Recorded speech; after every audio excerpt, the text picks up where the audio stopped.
sinais vermelhos de quando você está se envolvendo com uma pessoa transtornada.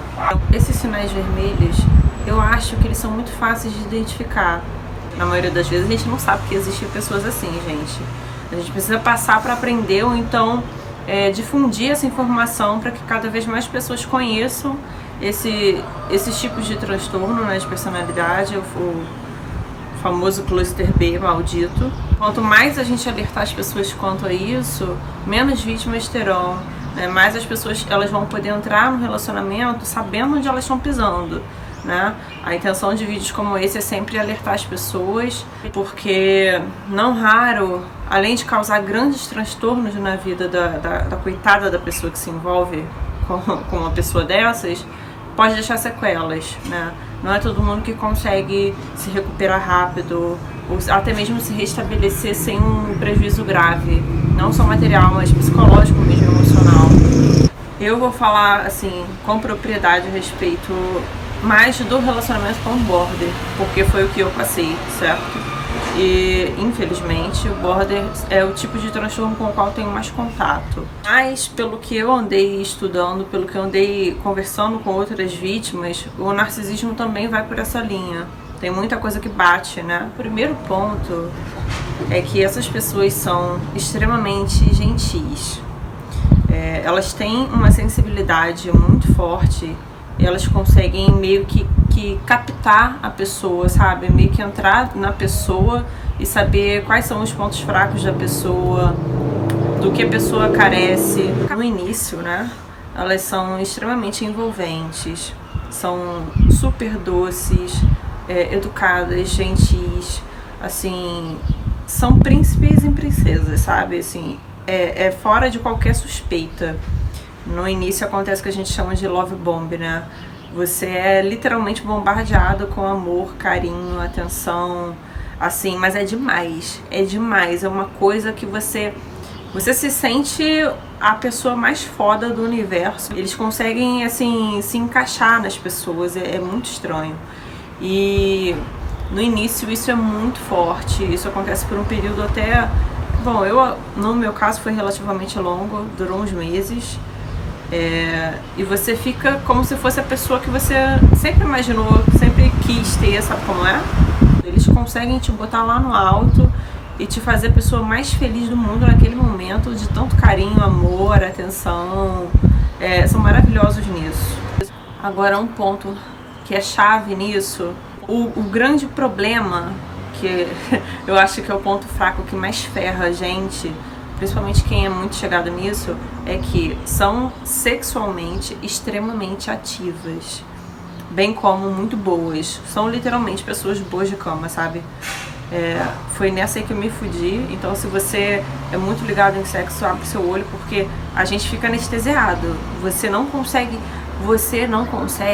mais olhar nada, porque você literalmente vicia naquilo, é um troço absurdo. E por mais que você seja uma pessoa insaciável, a pessoa não cansa, ela não te dá assim, sabe? Aí junta com o tal do love bomb, né? Você vê aquele tanto de coisa maravilhosa na pessoa, aquela conexão maravilhosa, e junta com a parte sexual, cara, não tem como você sair.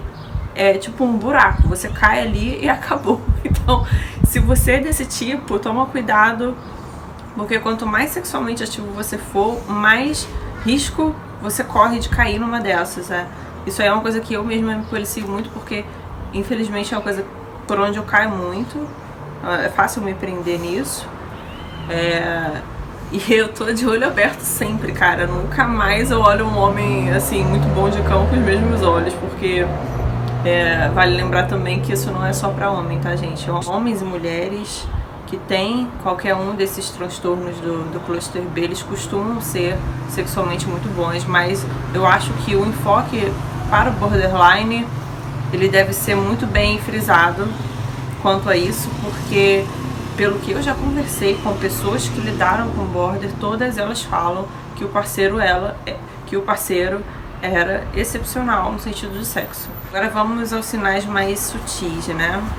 Essas pessoas, elas têm uma necessidade de falar muito.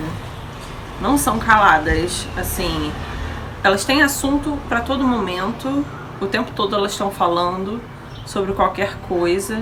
Elas quase não dão, assim, você, em alguns momentos, você pode até ficar cansado de tanto que você vai ouvir o que elas falam, sabe?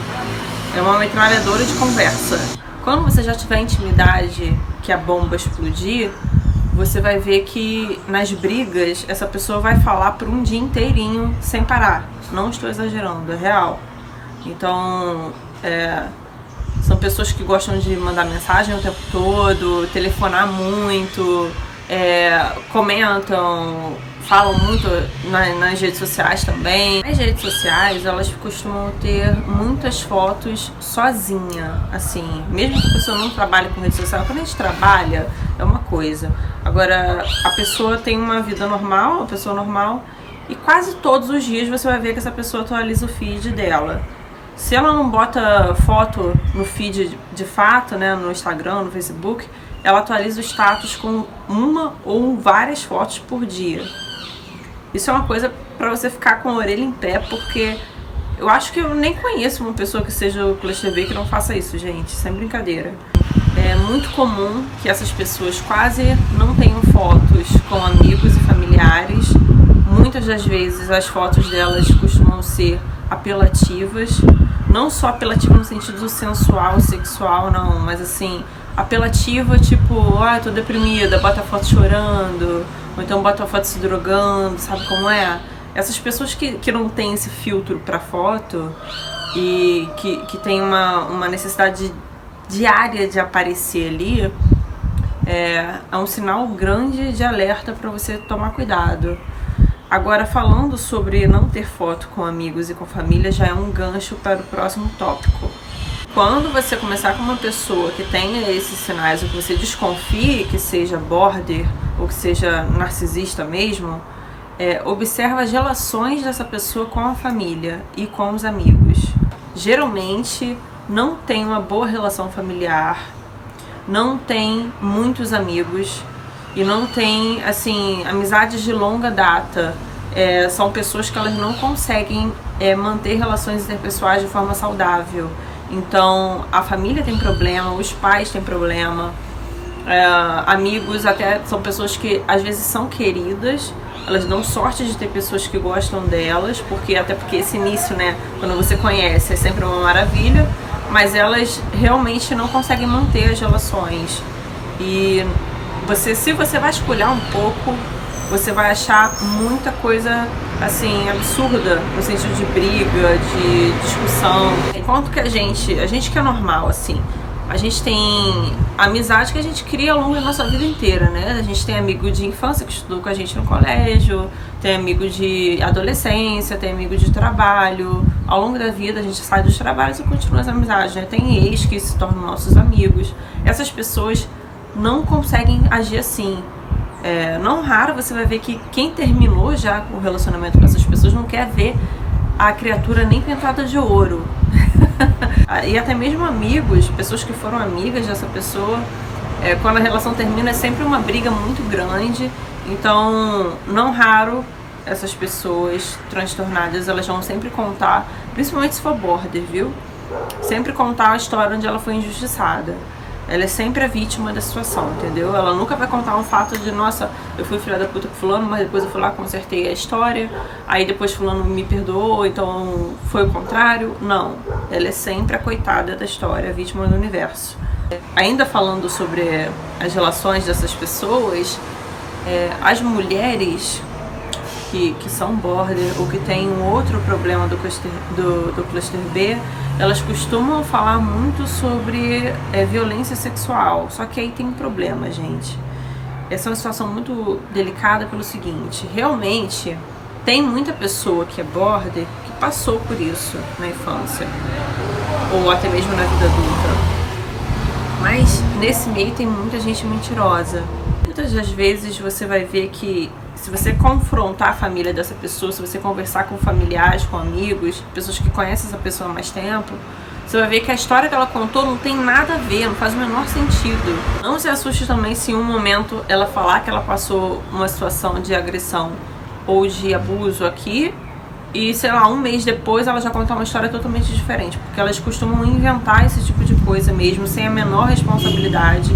E antes que venham falar que eu tô acabando com uma causa feminista importante, porque isso é uma vergonha, porque eu sou mulher, pipipi, popopó, mano, eu tô acabando de forma alguma, porque violência sexual é uma coisa que eu já passei, é uma coisa que a maioria das mulheres já passou. Se não passou uma violência sexual de fato, passou algum tipo de abuso ou de assédio sexual. Então assim, é uma coisa que a gente infelizmente aprende a lidar, sabe? Então eu jamais vou minimizar uma situação como essa, só que é um fato que essas pessoas, elas inventam coisas, em parte inventam porque são maldosas, porque por outro lado também gostam de se fazer de vítima, né? Quanto mais enfeitada e dramática for a história, melhor. E em outro ponto, elas também podem inventar, porque no caso do Border, eles têm falsas lembranças. É uma mistura de falsa lembrança com alucinação. Então, a pessoa, por conta disso, ela realmente acredita que ela viu uma coisa acontecer, entende? Ela te acusa de coisa que você não fez porque ela enxergou naquele momento que você fez. Então, só pra eu poder ilustrar pra você, mais ou menos, uma vez eu tava no veterinário com o meu ex, e ele disse pra mim que eu mostrei o meu peito pro médico. Que eu tava abaixada e de repente eu mostrei o peito pro médico. Agora eu te pergunto, eu tô com um animal meu que eu amo de paixão, doente, eu tô nervosa, chorando assim, desesperada. Eu vou no meio disso parar e mostrar meu peito pro veterinário, ver se faz algum sentido. Só que ele jura que ele viu isso acontecer. E assim, a pessoa surta literalmente com isso, sabe? Então, pode ser uma lembrança dessa, que a pessoa acha que ela foi violentada, que ela passou uma situação sexual de abuso, entende? Por uma falsa lembrança. Ou pode ser mau caratismo mesmo, sacanagem mesmo, como eles costumam muito fazer. Essa é a verdade. Quando eles querem criar um caso, eles arrumam coisa que até Deus duvida. Os homens costumam ser sempre injustiçados. Eles sempre vão contar pra você a história de que a ex era uma mulher muito ruim. Eu conheço Border que já falou que a ex dava choque nele, fazia tortura, sabe? Assim, eles contam umas histórias mirabolantes. São sempre as vítimas, são sempre os coitados, assim. Todo mundo faz mal pra eles, sabe como é? Eles nunca dão sorte com pessoas. Agora, uma coisa que eu acho que isso aí é extremamente importante, você tem que prestar muita atenção. Eu não sabia disso, quisera eu saber disso. Que é o seguinte, essas pessoas, eles têm muita pressa pra morar junto. Então é uma pessoa que te conheceu aqui, dá 2 meses, ela já quer morar com você, ou às vezes menos, tipo uma semana, um mês, a pessoa já tá indo dormir na sua casa, sabe? Assim, é muito de repente. Do nada ela cria uma situação pra ficar na sua casa sem que você tenha chamado. Aí quando você vai ver, ela já levou uma roupa, já levou alguma coisa e vai se instalando aos poucos, ou então inventa uma catástrofe pra poder ficar contigo onde você mora. E elas têm muito essa necessidade de não ficar sozinho, bem como de se aproveitar da situação da pessoa, né? Elas forçam esse processo. Então, gente, se a gente parar pra analisar, isso é uma coisa muito óbvia, né? Mas quando você tá iniciando uma coisa legal com alguém, ou quando você tá apaixonado, você não enxerga as coisas com clareza, né? Ainda mais que você não sabe que existe esse tipo de pessoa, né? A gente só sabe porque pegou a informação de alguém que passou o caso, ou porque agora o YouTube ajuda a gente a divulgar essas coisas, essas informações. Então, se eu soubesse, por exemplo, que uma pessoa normal, eu sei porque eu, sendo uma pessoa normal, não vou querer morar com ninguém da noite pro dia, porra, não existe isso, né? Isso aí é uma coisa que você pensa, você quer fazer com calma e tal. Só que eu não sabia que isso é um fator determinante para a pessoa que é transtornada. Dificilmente você vai ver uma pessoa que é realmente transtornada morando sozinha ou não tendo essa necessidade de ter alguém por perto dela, assim, morando junto, sabe? E no caso do Border, isso é muito comum, gente. Eu praticamente não conheço um Border que more só ou que não tenha essa necessidade de estar sempre ancorado em alguém. Então, a pessoa que quer morar junto com você, ou quer ficar se instalando na sua casa desesperadamente já é um sinal para você abrir seu olho, porque normal não pode ser. Ao longo desse período inicial, você vai perceber, se você observar direitinho, você vai perceber pequenas mentiras. Mas são, às vezes, pequenas mentiras bobas, sabe? Tipo, fui parado numa blitz e, sei lá, apanhei. Ou então tive que atravessar uma velhinha na rua e ela caiu. São uns contos assim, sabe, totalmente ilusórios, umas mentiras bobas que você fica assim, cara, por que essa pessoa tá falando isso? Não faz o menor sentido. Bem como outro ponto importante são as pequenas obsessões. Essas pessoas, elas cismam com coisas, cismam com pessoas. Elas nunca fazem coisas um pouco, sempre em exagero. Vamos supor, não, são pessoas que, se são voltadas para a área mística ou esotérica, elas não vão abrir um jogo a cada 2 meses ou a cada mês, vamos botar assim. Elas vão querer jogar todos os dias, ou toda semana ela vai estar ali desesperada. Ela vai querer, se ela for de dieta, ela vai fazer uma dieta que ela super se coloque numa situação até mesmo de risco, porque ela vai, tipo, passar fome se for preciso. Em outro período você vai ver que ela vai comer desesperadamente. Sem falar com as obsessões com as pessoas, né? Existem pessoas que elas pegam pra Cristo. Então, assim, ela vai super falar mal de uma determinada pessoa, ao mesmo tempo que ela pode acabar exaltando outra. Você vai ver sempre exagero, nunca é normal, nunca tem pormenores. Ela sempre enxerga tudo no preto e no branco. Então é sempre isso, preto, branco, alto demais, baixo demais. Nem preciso dizer que também são pessoas que costumam exagerar com substâncias.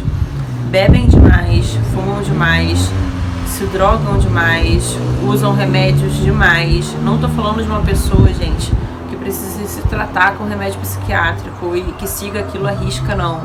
Eu tô falando de pessoas que, se elas precisam dormir, elas tomam 3 clonazepams ou mais, sabe como é? Então, tá com uma dor aqui, ela toma 4 dipironas, sabe? Então, sempre no exagero, elas não pesam a consequência dos atos. E a pessoa apresenta todos esses sinais, eu realmente aconselho que você pule fora. Toma muito cuidado. Quanto antes você se afastar, melhor. Ou se você quiser ingressar na relação, eu te aconselho a evitar criar a menor quantidade de vínculo possível com essa pessoa. Porque pra sair, cara, vou te falar, não é brincadeira não. É muito difícil. Hoje é só um beijão. Até.